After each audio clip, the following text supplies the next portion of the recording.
দেখো বিনস গাজরটা অর্ধেক করে ভাজা হয়ে গেছে, একদম সরু সরু করে কেটেছিলাম।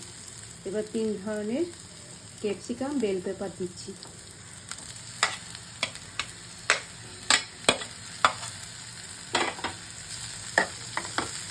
এর সঙ্গে এই যে সিক্রেট একটা মশলা, এই মশলাটাকে দিচ্ছি এবারে।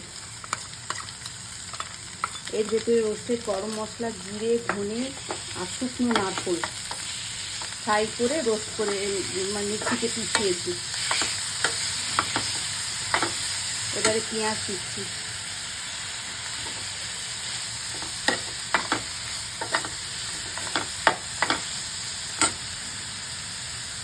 ধনে পাতা দিচ্ছি।